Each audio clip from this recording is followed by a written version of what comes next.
So that thing that you're so afraid of happening sometimes needs to happen for you to realize that you are not that thing. You are not that job. You are not that relationship. You are not that home. You are not anything outside of you.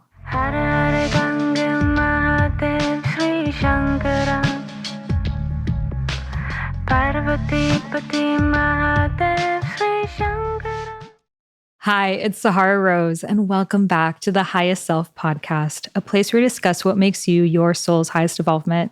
If it's your first time listening, welcome. This is a place where I love taking spirituality and making it modern, fun, grounded, relatable, because the truth is we're fucking humans on this planet. We are here to enjoy our time. We don't have to take this shit so seriously. And that doesn't mean that we spiritually bypass. That doesn't mean we don't feel our feelings, but rather we go deep into them and find the gems that turn us into the phoenixes rising from the ashes that we're here to be. And that is what today's episode is all about. So if you are new to me, you may not have heard this news, but late last year, I got a divorce. And it was by far the hardest experience of my entire life. And I've been doing this podcast for 7+ years. I've written 3 books. My book, Discover Your Dharma, which was all about what was my dark night of the soul until then, which was my parents disowning me for stepping into my purpose, going through health challenges, my body shutting down in my early 20s. Shit was pretty gnarly in my early 20s. And I thought that that was going to be my dark night of the soul. And I got it out of the way. I'm good. Now I can write my books. I can speak on stages. I can have this podcast. Like, I got the hardest part of my life done with, right? What I've learned is that these initiations come in spirals. They come in waves. They come in layers, and they're not out against you. It's not to get you. It's not to take you off of the path, but rather to bring you further into it. So in today's episode, I'm going to be sharing with you how to rise like the phoenix coming from the ashes. Whatever your initiation is right now, there are constant death and rebirth cycles throughout our lives. It's not just a one-time thing, because the thing is, the death allows space for the new version of you to come through. Because we cannot have spring without winter. We cannot remain in perpetual bloom. And sometimes you might think that you are blossoming, but there is a whole new vibrant shade of color that you do not have access to because you are stuck on the color that you have been comfortable at. You know, you may have been pale pink for a really long time and you're really comfortable at pale pink. You're good at pale pink. People know you for pale pink. But sometimes that pale pink needs to die for you to become magenta, for you to become fuchsia, for you to become full spectrum, iridescent rainbow, whatever that next version of you is. But if you hold on to the pale pink and you identify as the pale pink when the pale pink is gone, you won't know that there is something so much more vibrant waiting for you on the other side, should you choose it. And that's the thing, should you choose it? Because not everyone takes their life's greatest obstacles and turns them into gold. Some people stick with that story forever and they say, why did this shit happen to me? Why am I a victim of my circumstances? Why am I stuck here? And they remain in this perpetual loop.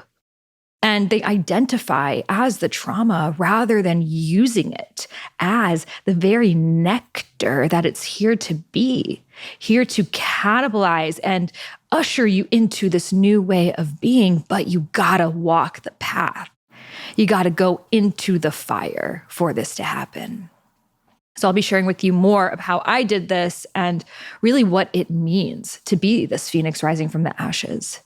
So we've all heard that term before. So I did some research of where does this really come from? Who is the original phoenix? Like, where's she at? And I learned that this concept of a phoenix, this beautiful red and orange fiery bird that emerges from the ashes, has ancient history in Egyptian, Persian, which I'm Persian, Jewish, Greek, Roman, and many other forms of mythology. So there's something about, I believe these phoenixes actually existed on this earth plane back then because, you know, just like mermaids, we talk about mermaids in many different cultures. We talk about fae, fairies, gnomes, elves. I believe these actually were beings that now are living in other dimensions, but that's just me. But there are many stories about this phoenix. So the story of the phoenix is that the phoenix is this beautiful, red, vibrant, fiery bird that, illuminates the sky. Many even mistake it as the sun because it's so bright, and it has a very, very long lifespan. They say around 500 or so years. And when it's time for the phoenix to die, the phoenix actually creates a nest for itself. And this nest is made out of sage, myrrh, and cinnamon, and then it actually self-combusts within that nest and turns itself into ashes, from which a new phoenix is born. So this really embodies the cycle of death and rebirth, from letting yourself go, from allowing yourself ceremonially to step into the death portal, from your ashes, from what is left, the new version of you can come through. And this really is such a metaphor to life.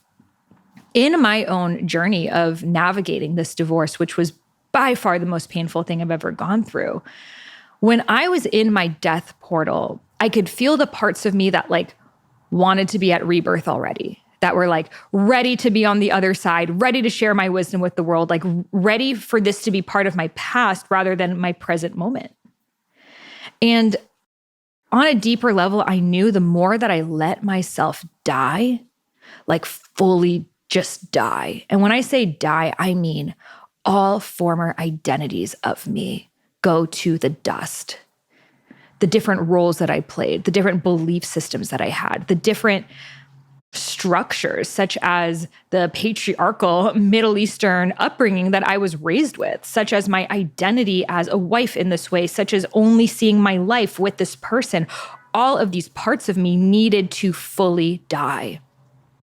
And coincidentally, or not coincidentally at all, because I actually believe there are no coincidences, I was supposed to be in Egypt at that time. So I actually went to Egypt. Two of my friends joined me, and we just did ritual and ceremony in so many temples and pyramids and caves.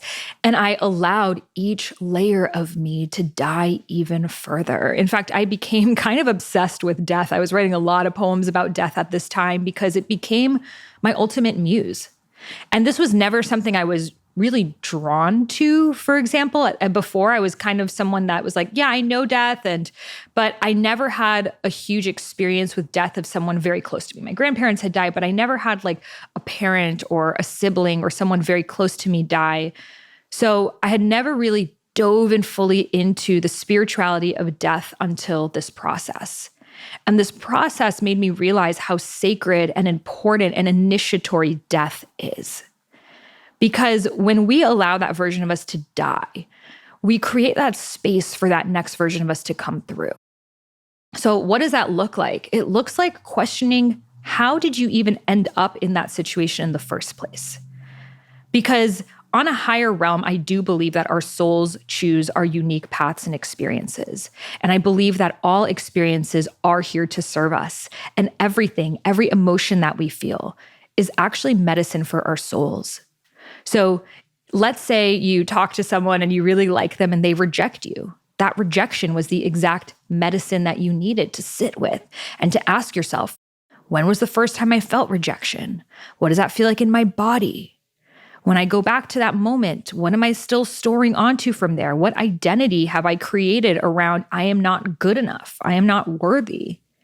And that's actually where the nectar, the juice is, because that rejection on the surface level was actually the tip of the iceberg of this greater feeling that you were probably holding on to your entire life of, when I put myself out there, I get rejected. So I might as well not put myself out there, which a lot of us have some version of this story.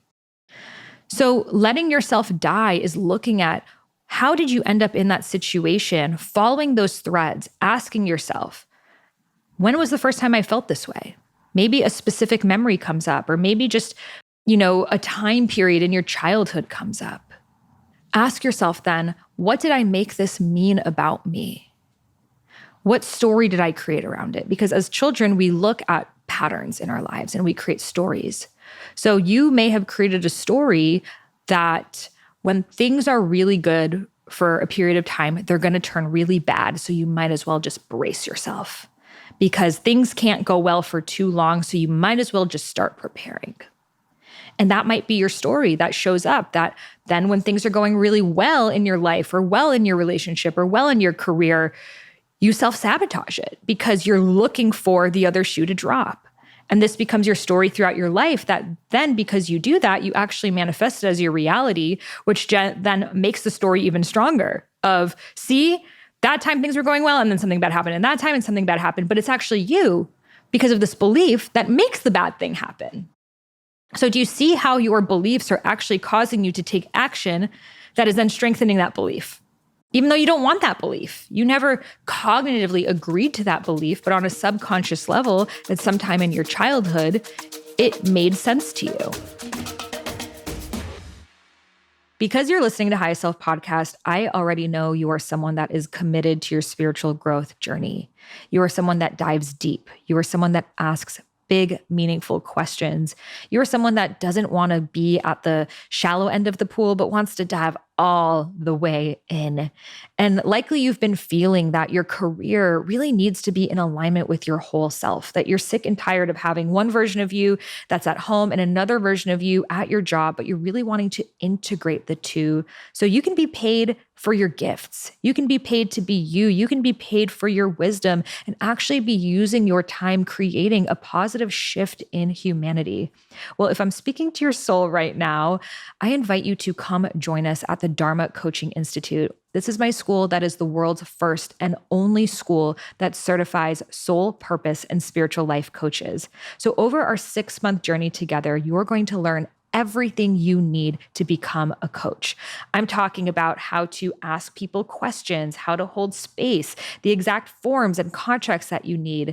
And then we're going to be diving into all of the Dharma framework tools. These are tools that I personally have designed that can help you help anyone find their soul's purpose. So I'm talking about the Dharma blueprint, the Dharma chakra system, Dharma journey spiral, so many different tools that are paired with somatics and nervous system healing and heart healing and all of these different tools that you hear about on the podcast actually practiced.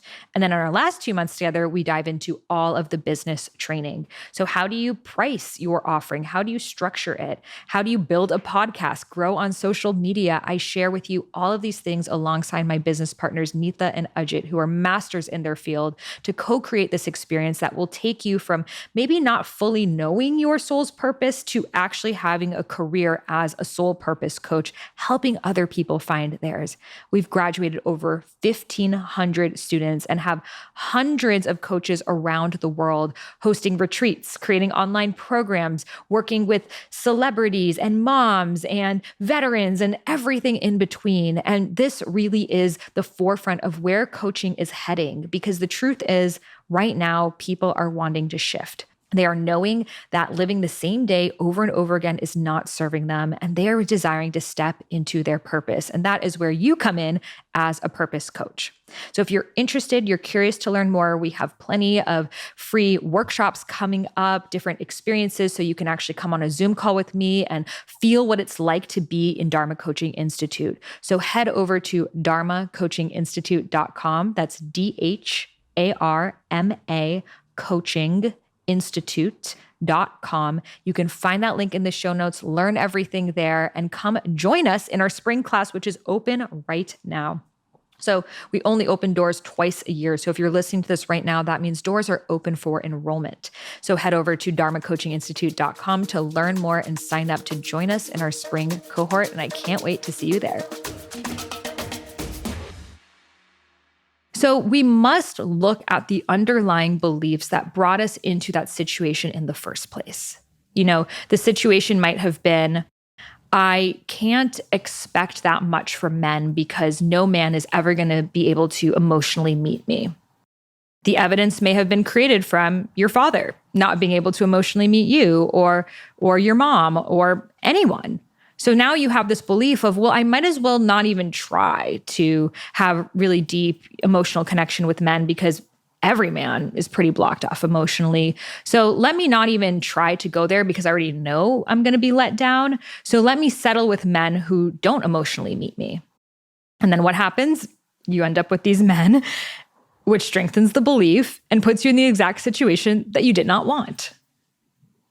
So it's really important for us to reclaim our responsibility in these roles. And I know it sucks, and I'm not saying that anyone deserves anything bad that has ever happened to them at all. I wish well for every person at all times. However, we live in a dualistic planet, and we do learn through contrast. And oftentimes we need to experience that contrast and that pain and that death to have the life, the joy, the opportunity, the learning. And I do believe as we get more intuitive, we're able to pinpoint things that are off when they're more in the subtle realm before it needs to become this like cataclysmic big thing.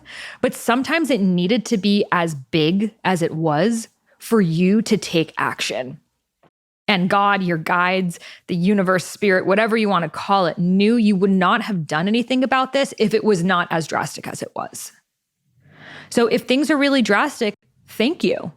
Thank you for making it so obvious that I have no choice but to make a big decision in this area of my life, because it probably was, or it definitely was, more in the subtle realm. Nothing happens accidentally, but we just weren't picking up on the signs. We weren't picking up on the little expressions. You know, in my book, Discover Your Dharma, I talk about how we are all born in alignment with our Dharma, our soul's purpose, our full expression. And that is how we're meant to be. We're meant to share our gifts. We're meant to be in flow. We're meant to be in aligned community and relationships. However, we have so normalized as a society living out of alignment that we've veered off of these highways, and the universe responds in karma. Karma is the barricades on the sides of the highway. And they're not out to get you, but they're there to bring you back into alignment with your Dharma. So at first, the karma is like, tap, tap, tap, something's off. Something's off with your job. You really don't like it here. You're feeling really anxious when you come to work every day. Or something's off in your relationship. You guys are really distant. There's a lot of space between you. There's a lot of words unspoken. Or in this friendship, you're feeling a little irked off. You know, something's up. But most of the time, we don't listen. So then the universe is like, okay, let's crank it up a notch. So she listens. Punch, punch, punch, punch. It might be a fight, an eruption, a panic attack, something a little bit bigger. Now, sometimes we pay attention. Sometimes we make the shift then. However, sometimes we don't. We keep going in that direction because we're used to our parents accepting lackluster lives and relationships. We're used to society normalizing it. We're used to watching pretty much every show and every movie and people like hating their lives for the most part. So it's become normal for us. It's like, who am I to think that there's something better out there? So then the universe is like, okay, let me shake that shit up a little bit. So she pays attention and makes a change. And then it's these bigger circumstances that you have no choice but to listen. That might be, you know, a health issue. It might be an accident. It might be an eruption. It might just be something so big that there's just no way for you to not notice this. And sometimes we needed it to get there, and including for me too. Because one of the things I've noticed with spiritual people is we become really good at accepting. We accept everything. We're like, okay, that's all, that's good, that's good. And accepting, you know, true acceptance does not mean that we are okay with lackluster lives, you know, relationships, conversations. It doesn't mean we settle for a life that is out of alignment for us. It doesn't mean we settle for disrespect. It doesn't mean we settle for not living our dharmas and not being met on a soul level. That's not what acceptance means. Acceptance means to stop denying and resisting our reality, but to really look at what is. So accepting the fact that you don't actually love your job, or you don't actually feel like this relationship isn't working, or you don't actually feel met in this friendship.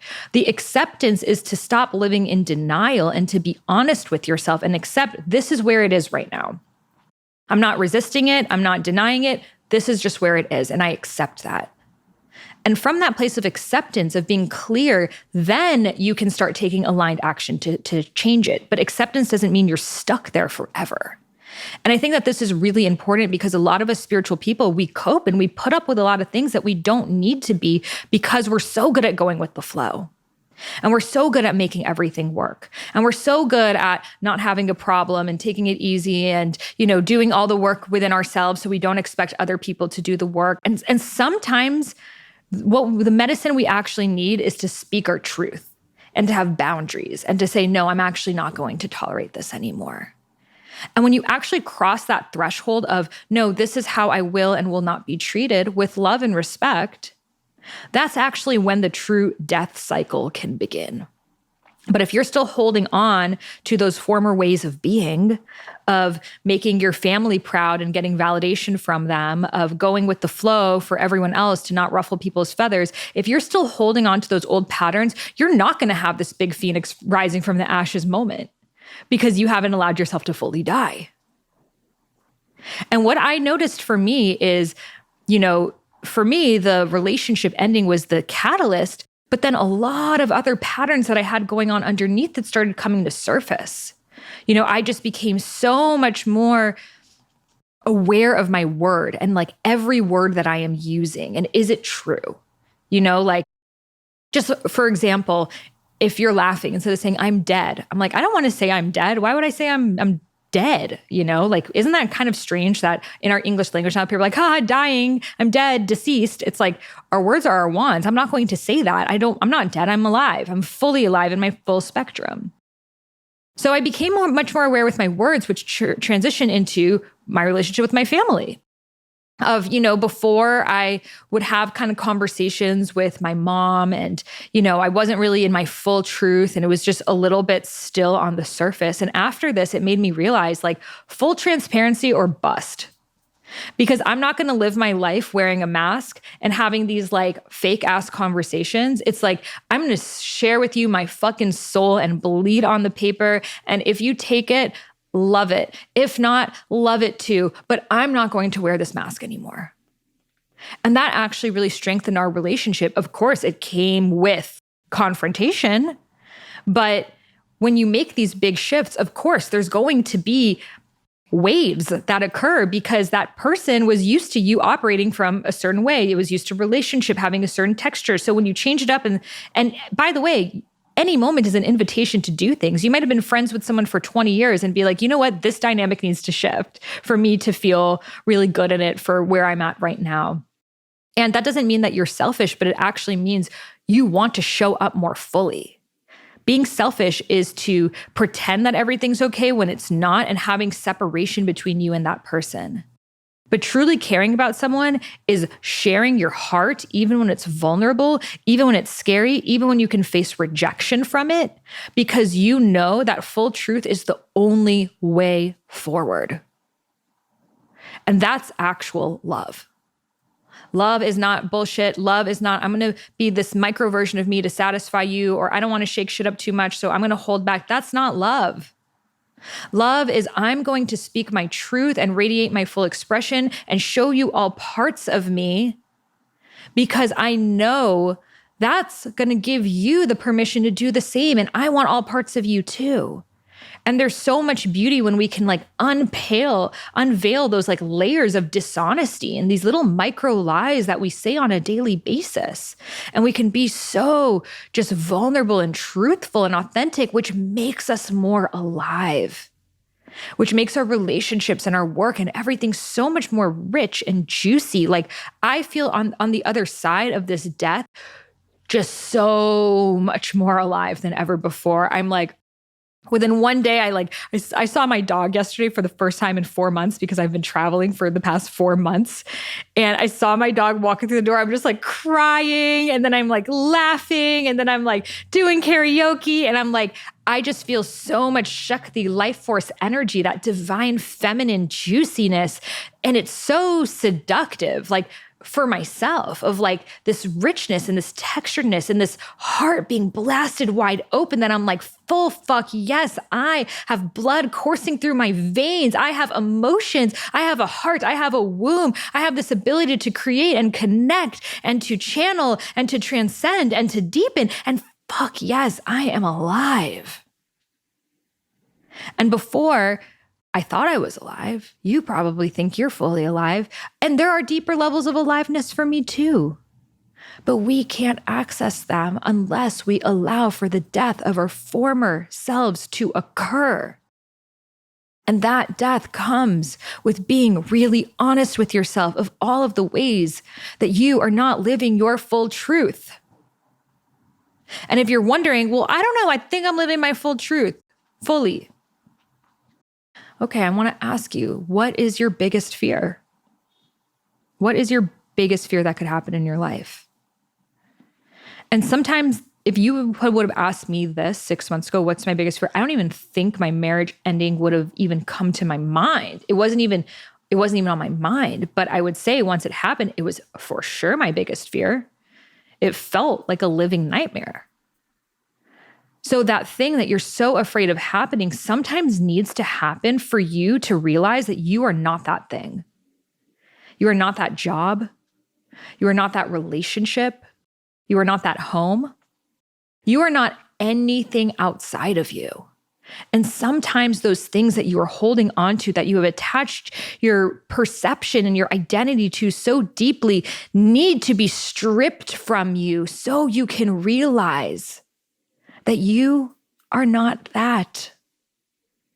You are so farther beyond. You can love.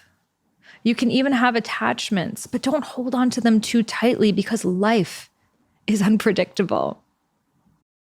And when we surrender into the mystery of things unfolding exactly as they are meant to, we are so much more grateful for the things that show up in our lives as they do, because we know it's just a passage of time. We don't hold on to the summer with all of our might because we know the fall will come and the leaves will shed, and God bless it, because that's what allows the new flowers to germinate in the spring.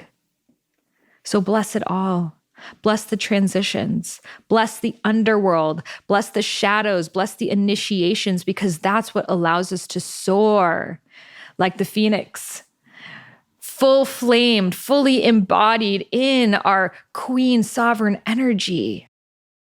And also don't be attached to that state either, because there will be other initiations as well.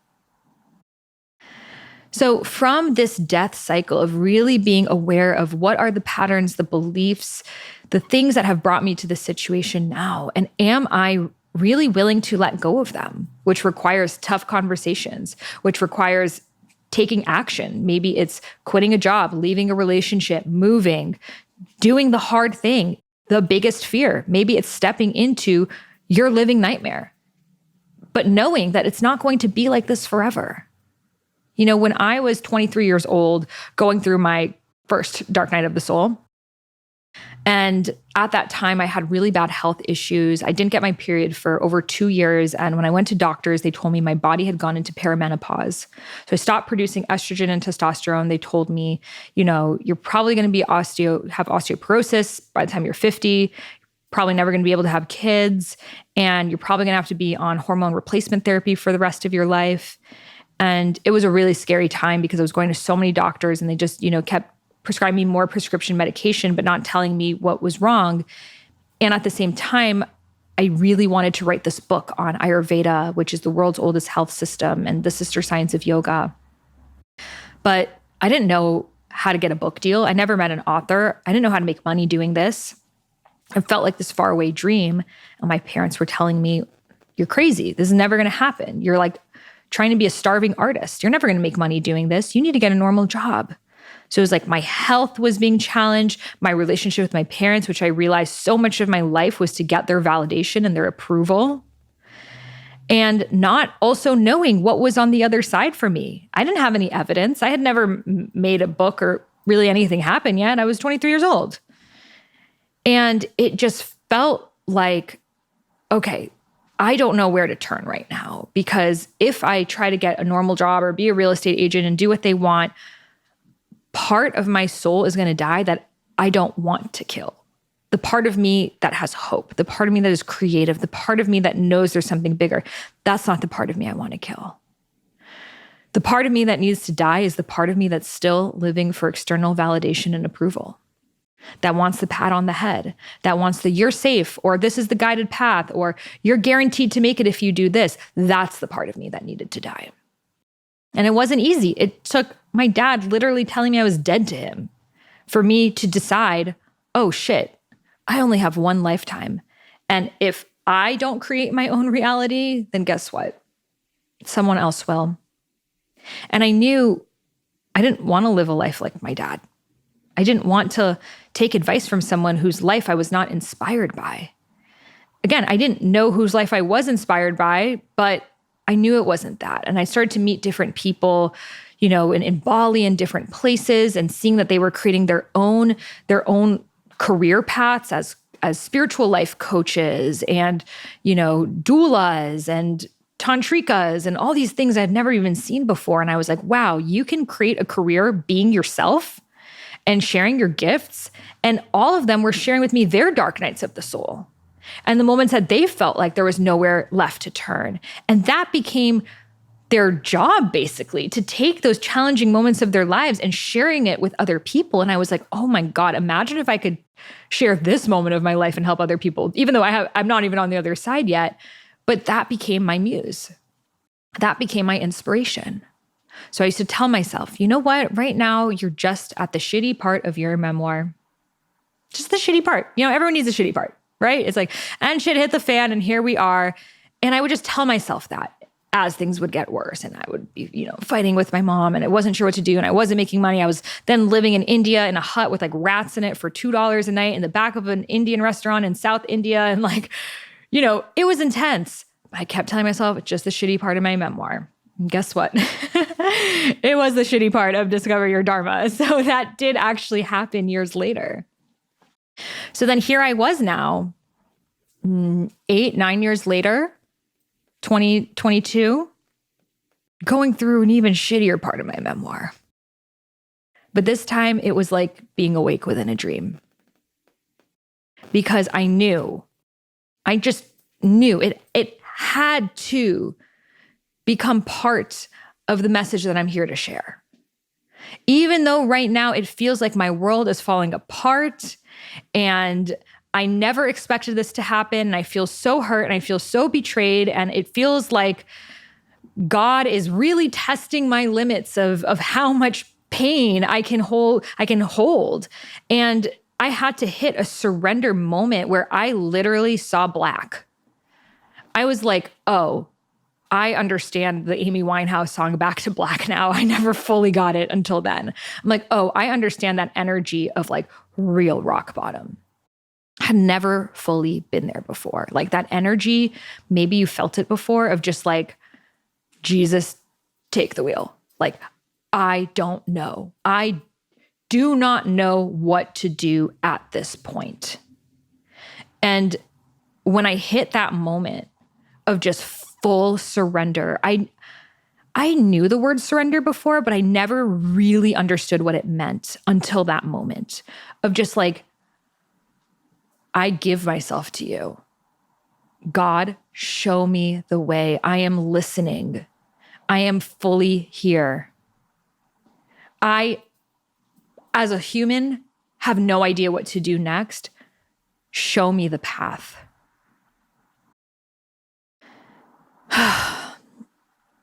And I went to sleep that night, just like, by the way, on top of this, I was like in a hut in the jungle by myself in Bali and the phone wasn't working, like just to add dramatic effect to all of this. And I just felt so fucking alone.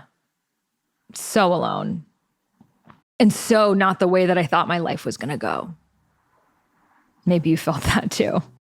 And it felt unfair. But I just knew if God is real, there has to be something greater than me guiding this, even though right now my mind can't figure out what that looks like. So when I gave myself and allowed myself to just fully surrender and let spirit lead me, the next day I knew I just needed to get out of that depressing ass hut in the jungle. I need to be around humans. The next step was I just knew I needed to be around humans.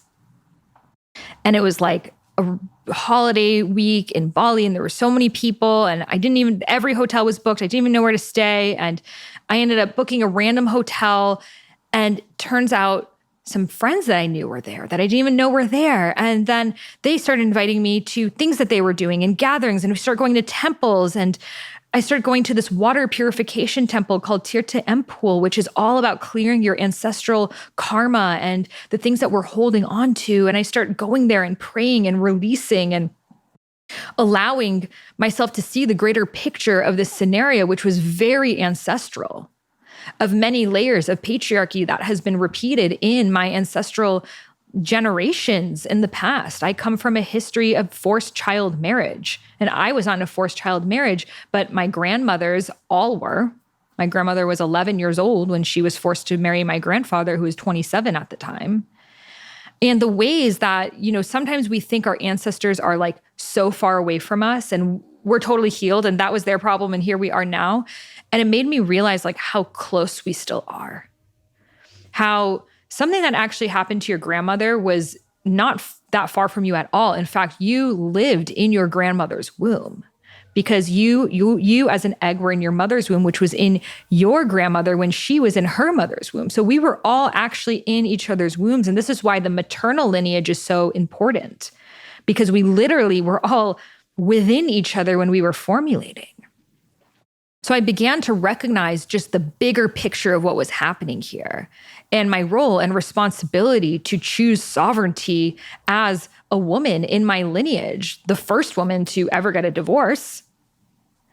And I began to recognize just the magnitude of this, of like really stepping into my power and letting go of any threads of feeling like I am not whole or I cannot be alone. And that completely needed to die as well for me to step into my true sovereignty of I have everything that I need and I can fully trust myself.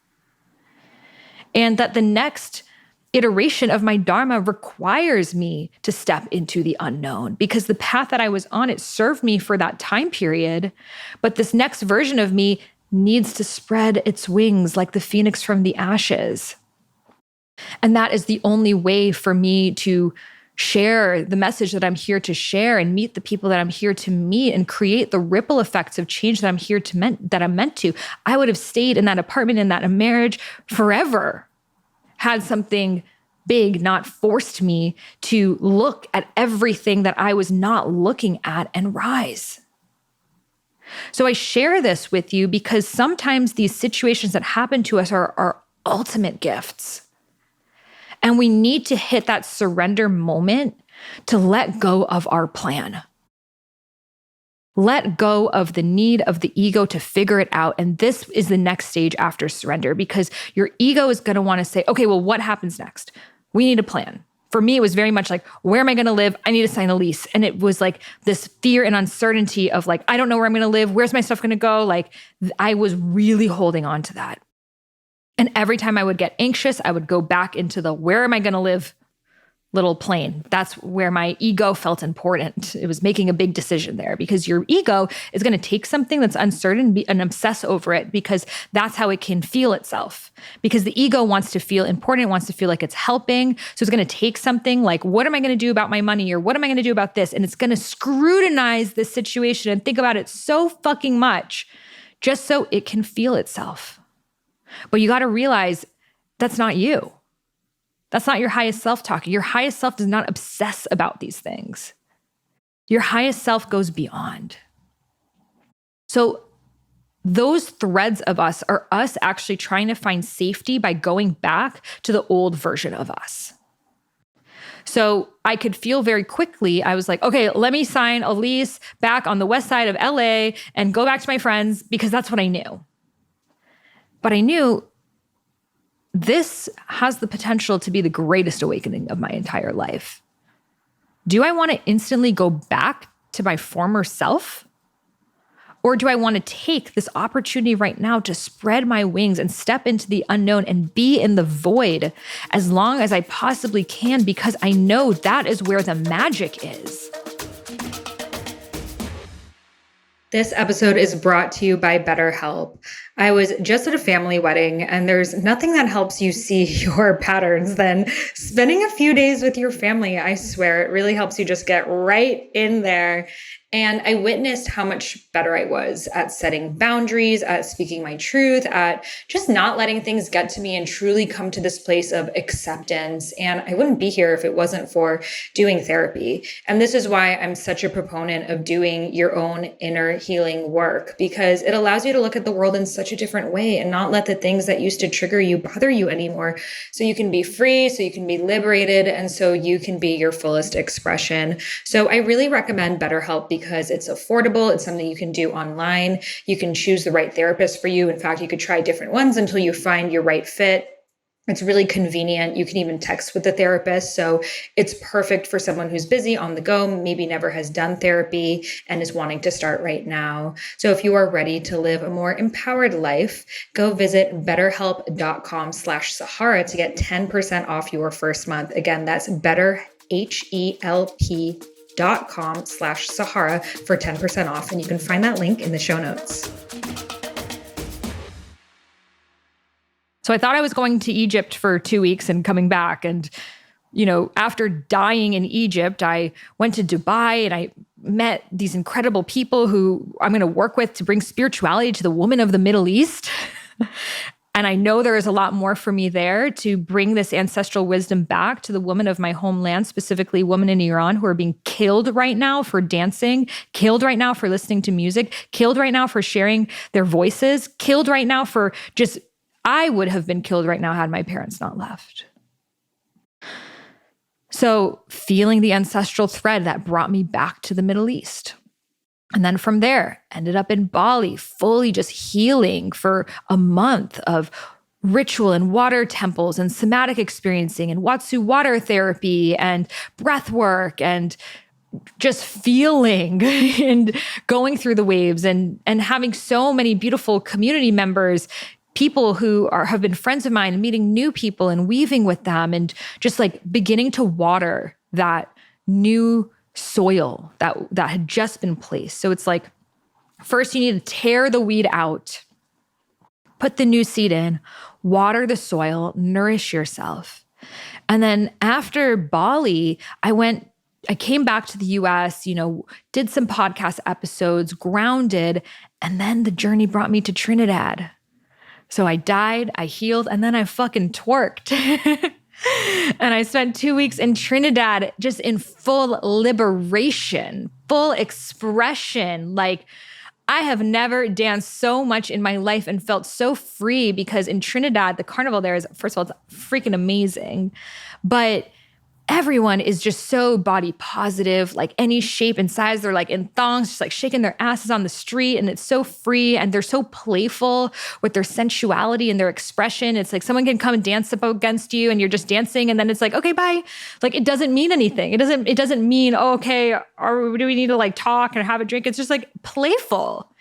And that's exactly what I needed to regain the sense of joy, because, it brought up a lot of really deep shadow work. And, I'll tell you again, I went into another portal of the shadow work later, but I also needed to come back up for air and get that joy. And then that joy brought me to higher levels of joy I've ever experienced before. Higher levels of just like full Shakti expression. And in the carnival, getting a costume there is a very big deal. It's like takes months and it's back orders and it's this whole thing. So I just surrendered. I'm like, whatever costume I end up with, I'm totally okay with. And there was like so much drama. I couldn't get a costume. The day before I end up with a costume, I opened the box and it was like full mermaid, conch shells, like my dream costume. Like, if I were to have designed a costume, it is exactly what God handed me. And it's just, again, when you surrender, you are surprised in ways that your conscious mind could have never figured out. I was just like, whatever costume I end up with, it will be good. And God's like, we're going to give you your fucking mermaid costume. And it was like feathers and it was me in a costume. If you go on my Instagram, you'll see it there. And just danced and danced. And if you guys follow me on Instagram, I shared my manifestation for this week is to wine with Nicki Minaj, because she's from Trinidad. And I'm like, literally, you're walking on the road. I went with my best friend from college, who's from St. Vincent. She's Caribbean. And I've been part of Caribbean culture for a long time. A lot of friends from there. So we're just like dancing on the road, having a good time. And then we see our friend who's a photographer, and she's on this bus, and we get on this bus and we're like dancing. And we see some other friends. And then next thing you know, Nicki Minaj gets on the bus. And I'm like, now here I am literally winding up with Nicki Minaj at Carnival. Of course, because that's what happens when you surrender. That's what happens when you let spirit lead. Your greatest manifestations can happen that I wasn't like doing like ritual over like, okay, I need to twerk with Nicki Minaj. It was like, that would be cool. And I was just in my joy. I was in my expression. I was following the flow. And then I end up twerking with Nicki Minaj. So it's like, even fun things like that happen as like a little nudge from the universe of like, okay, don't worry. Like, we see you here. Your thoughts are being reflected back to you because you're living in flow.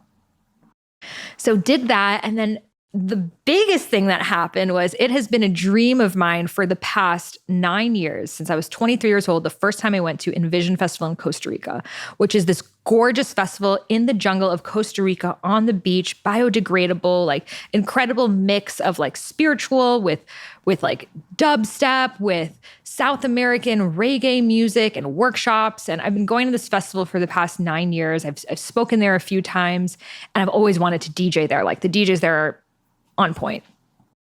And, it didn't work out. I tried, but they were like, we just have so many DJs, and it just didn't work out. And long story short, in Bali, I felt called to go to an improv workshop, which was a shadow work improv workshop, all about acting out your shadows. So the assignment was, who are the people that annoy you the most? The types of people, or even someone specific in mind. And then we were doing scenes being the person who annoyed us the most. To realize the thing that annoys you the most about people is actually the unintegrated part of yourself. So if you are annoyed with people who are pushy, chances are you are so afraid of coming off as pushy that you have gone on the other extreme of like never asking for what you want, because you never want to be that person who's too pushy. So then by acting out that really pushy person, you begin realizing, well, there's actually a benefit from asking for what you want and being assertive. And it doesn't mean I need to go the opposite spectrum. Can I embody a little bit more of this in a healthy way? Doesn't mean you need to go to the extreme of being pushy, but how can I take some of this energy now as a muse?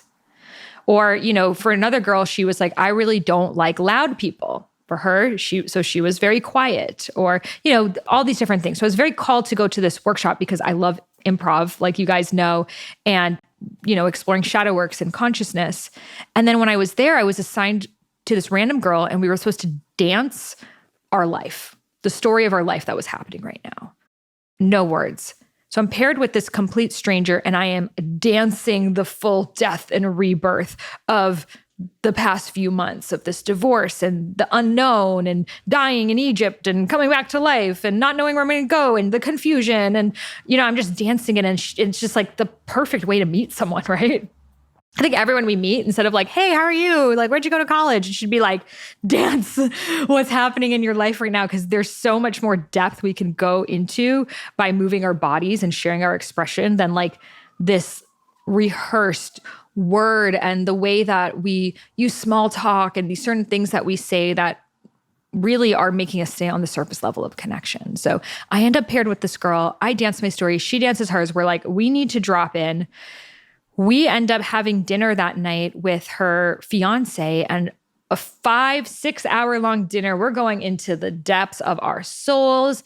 And then they're like, do you want to DJ our wedding? And again, I'm in this surrender experiment of just saying yes to everything. I'm like, sure. Did not know anything about their wedding. They're like, it's at Envision Festival. I'm like, great. I actually really wanted to go there. So perfect. Yes.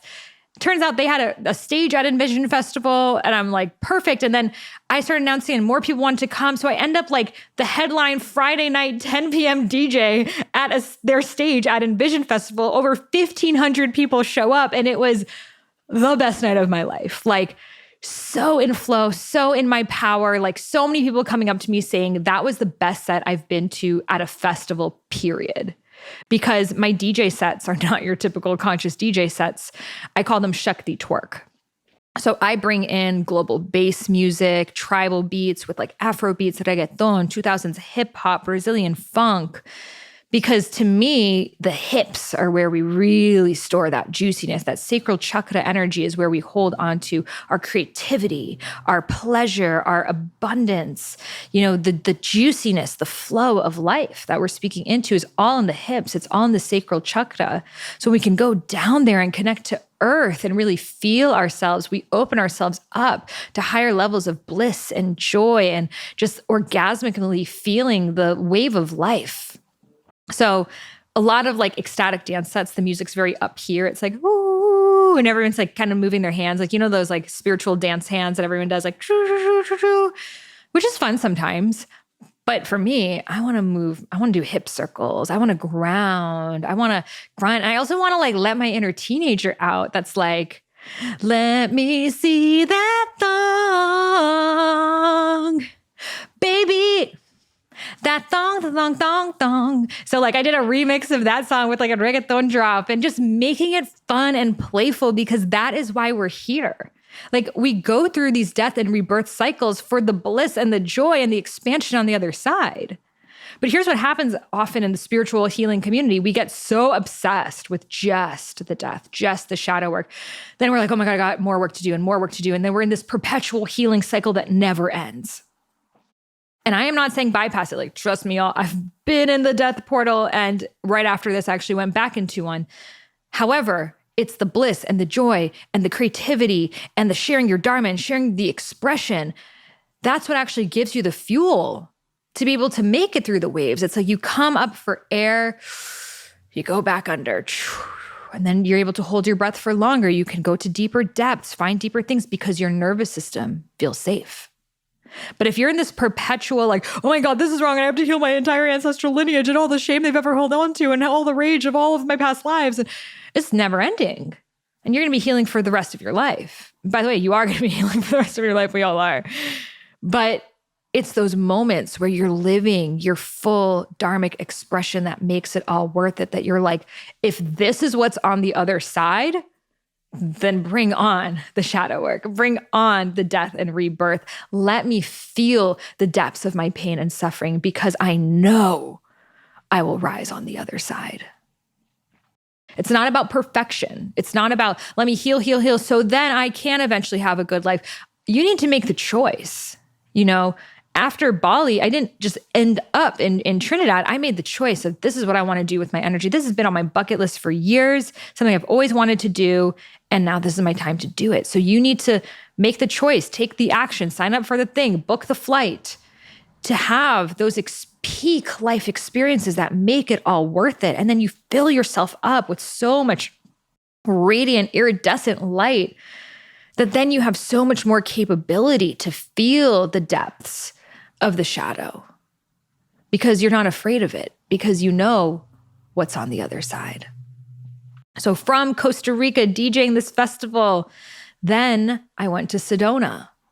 And that was a whole other layer. I did this thing called a soul adventure, which I'll tell you more about on another episode, but it was basically a full week of one-on-one healing specifically for what I was working on. So ancestral healing, healing my relationship with the masculine, shamanic rituals of like connecting back to spirit animals and other realms, EMDR, cognitive therapy, like somatic therapy. I mean, so many sessions, like 2 to 3 a day, pelvic floor therapy.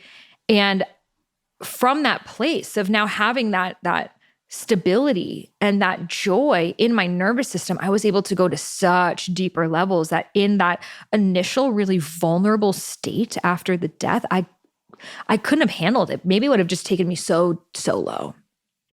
So I was able to do that and recognize patterns from my childhood and how they're connected to my ancestral lineage and put the pieces together of the puzzle in such a way that I'm not looking at this experience in confusion, but actually in so much clarity and gratitude. Because now I can see I'm so grateful that everything happened exactly as it needed to because it brought me to where I am now. And I love this version of me. So I share with you what my Phoenix rising from the ashes happened, and you don't need to go to Egypt and Bali and Trinidad and Sedona, but these places that I end up really embody the energy of the different layers and phases. And if you can really look at it from a grand scheme, it's waves. It's you go into the underworld and you come back and you rise to greater heights. You go back into the underworld and you come back and you rise to even greater heights. And if we don't choose these different portals, they're going to happen to us regardless. So you might as well choose. Because when we get too comfortable, then life is like, okay, time for your initiation. And it's one that we did not consciously choose. But when you choose of, I'm going to spend this week going on, a really deep healing retreat or vipassana or meditation practice or whatever the thing is, and really go into the depths of my soul. It doesn't need to be a week. You might do a psychedelic journey or sit with plant medicine or do therapy or past life regressions or whatever it looks like. But it's so important to choose going into these things, because then you can prepare yourself, be ready for it, and take in the full medicine without resistance, without the, why is this happening to me? I didn't choose this. I was supposed to be over here. But like, okay, it's time. We're gonna do some excavating right now.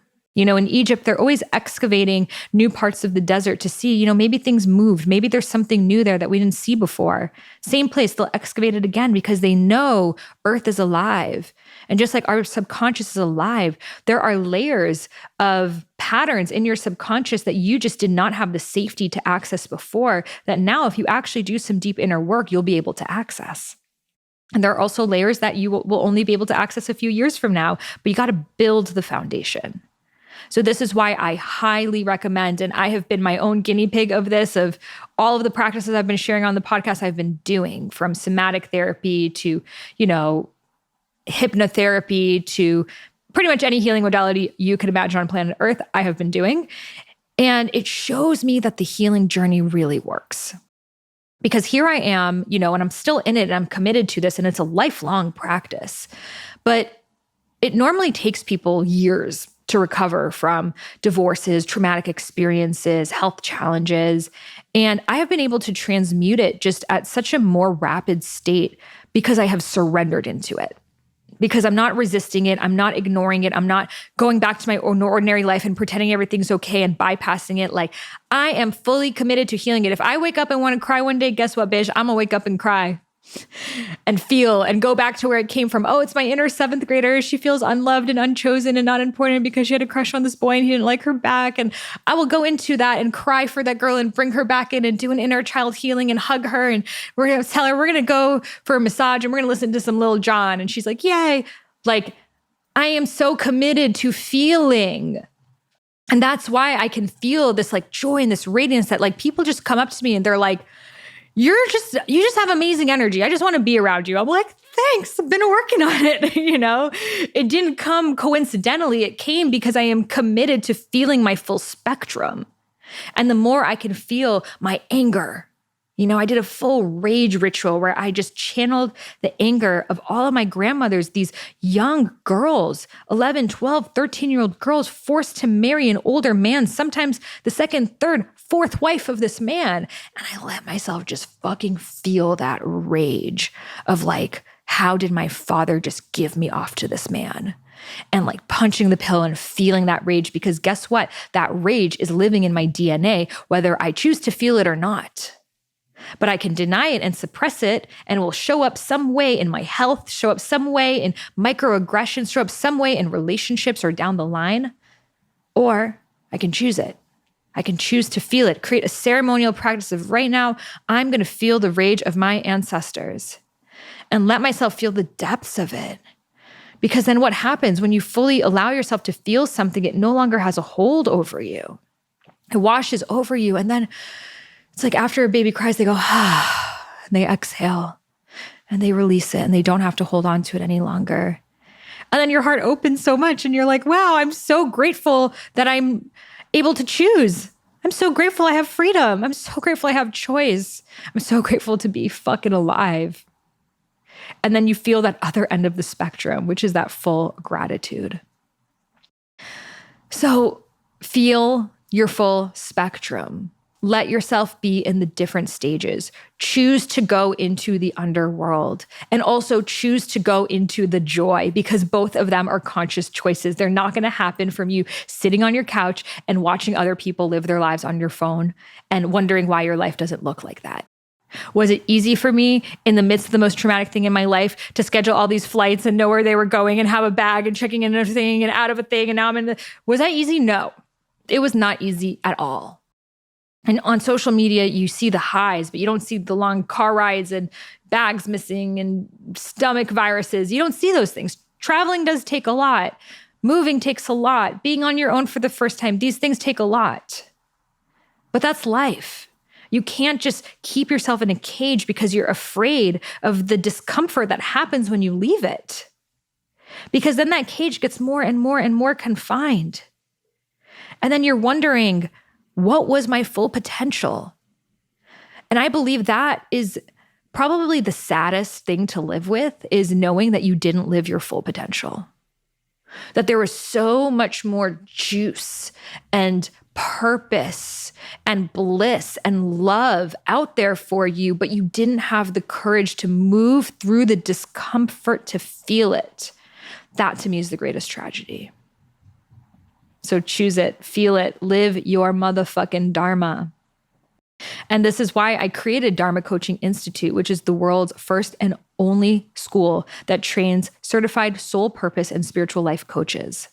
So you actually will learn how to take your pain and move it into your purpose.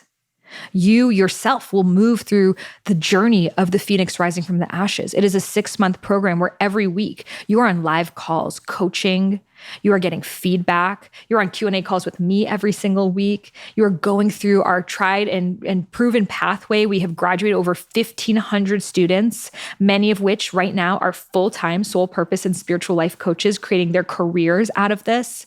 They are writing books. They are hosting retreats. They are getting raises at their corporate jobs, getting to be the purpose coach within their companies. They have private practices. But most importantly, they're able to take the obstacles in their lives that could have brought them down and use it as the nectar and the fuel to alchemize. You know, what is alchemy? Alchemy is turning bronze into gold. So they are taking that bronze and transmuting it into the very gold that they're sharing with the world, and they're receiving that abundance back. And this, to me, is our highest calling as human beings, to transcend the path of karma, because then we know anything happening to us really is ultimately the medicine that is here to serve us. And we turn that karma into Dharma. We turn that obstacle, we turn that pain, we turn that mess, and we make it into our message, our purpose, our greatest gifts. Our gifts, our offerings, how we are here to be of service. And guess what? It feels so fucking good.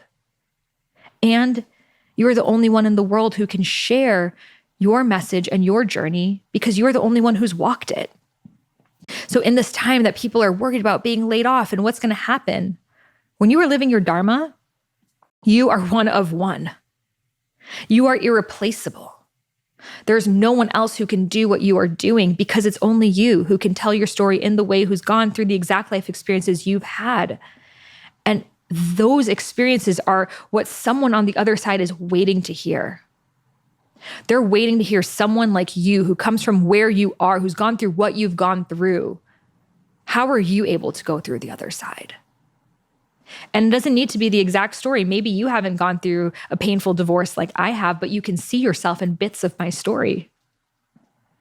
So ultimately, we are all here to learn from each other. And if you feel called to turn the very obstacles that you have moved through into your gifts that you share with humanity and the very things that you are paid for, like to me, the ultimate thing on earth is to be paid for your unique gifts, not paid for something that like anyone can do that's like a reoccurring thing, but paid for your magic sauce.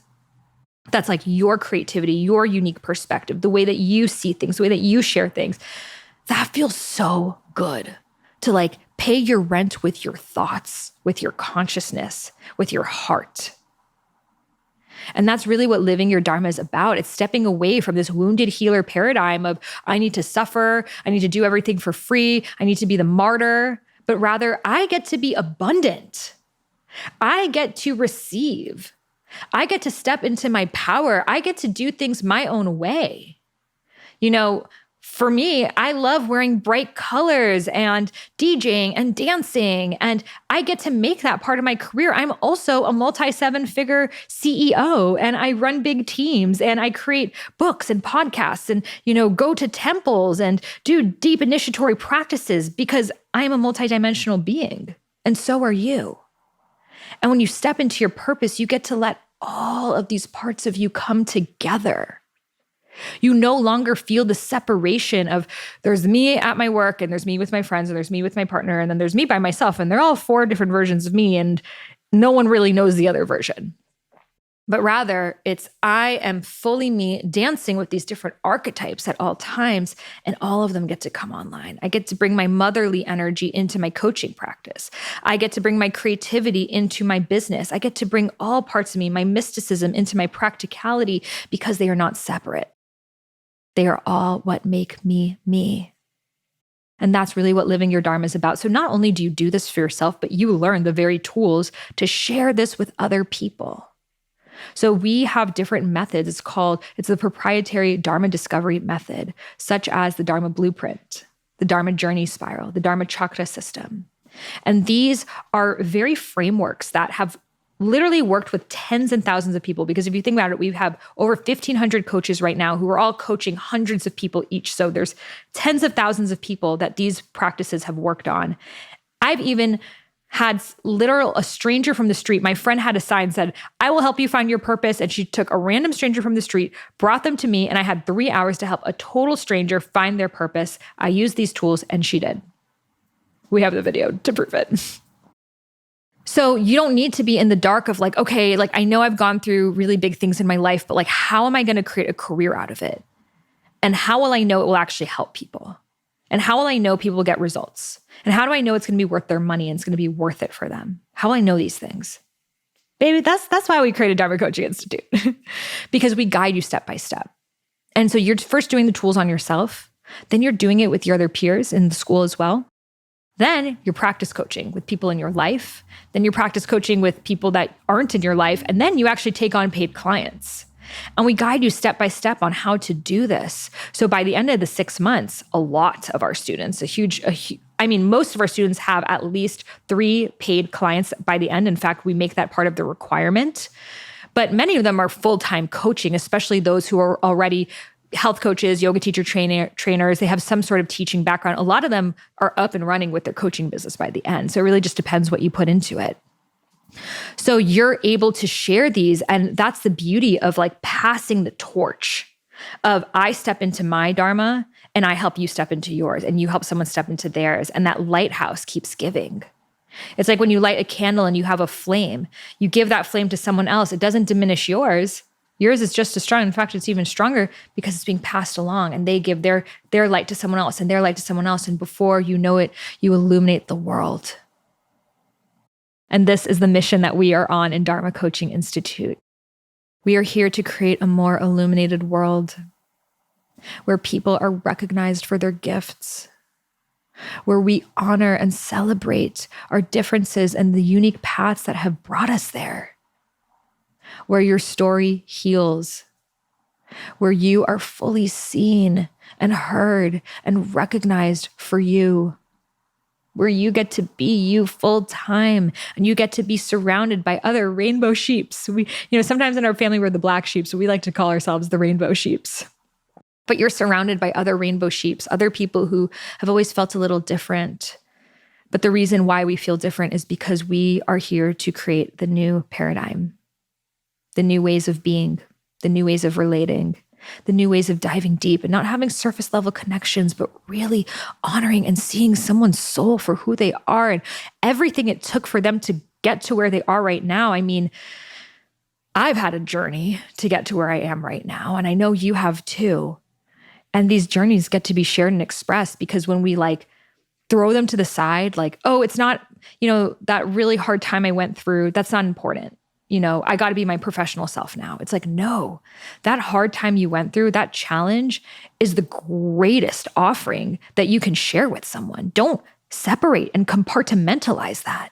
But bring that to the table, because that is what has made you you today. And the more you share that and the more you pull from that, the more it awakens and inspires me. And I'm able to pull and share from my story. And we're able to make sense of our paths and understand how we got from point A to point B and then where we're going to point C. And the red thread connects it all. And we know we are guided. And we move from victim to creatrix consciousness because we know we are always being guided and supported by a greater force that is always taking us somewhere that we cannot see right now because all we have are the flashlights that show us the next 5 feet ahead. Because that's all you need to see. You don't need to see the very end of the highway because it hasn't been chosen. You are choosing it right now with every step you are taking. There are omnipresent directions. It's like being in outer space. There's no roads in outer space. You could go up, down, diagonal, omnipresent directions. And that's how life is. Every little micro decision takes you into a completely different quantum timeline. So which do you choose? Do you choose to continue living in your cage? Continue living the same day over and over and over again? Continuing to settle for a lackluster life? Or do you choose to make this moment the invitation for you to step into your highest self? I know you already know what you choose, and it can be fucking scary to step into the unknown. Trust me, I'm still in it. I still don't have a home. I'm living in Airbnbs, but I have surrendered into the flow, and it has taken me places my conscious mind could have never taken me before, and it's just the beginning, and so it is for you. So if you're listening to this right now, I believe there are no coincidences. Part of your soul is ready to hear this message, whether spending the next 6 months with us at Dharma Coaching Institute is your path forward to have that momentum and that direction and be part of a community, and you love the podcast and you want to be with other people who listen to the podcast in this like beautiful way that you're creating a new career path doing it. If that's your flow, beautiful. I can't wait to see you in class.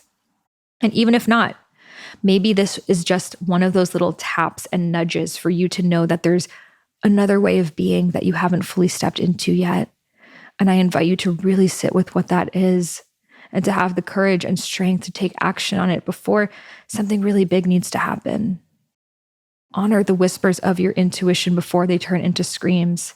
And that is how we can live the path of grace, to move with the whispers of the wind, to live a life of ease and joy and expansion and surrender, and trust that we are always being guided step by step of the way. So I thank you so much for being here. You can learn more about Dharma Coaching Institute, check out our docu-series, learn more about the community, see our curriculum, see different students' experiences, be part of our live Q&As that we do, all on dharmacoachinginstitute.com. You can find that link in the show notes. Again, that's Dharma, DHARMA, coachinginstitute.com. You can find that link in the show notes, and I'm super excited to see you in class. Namaste.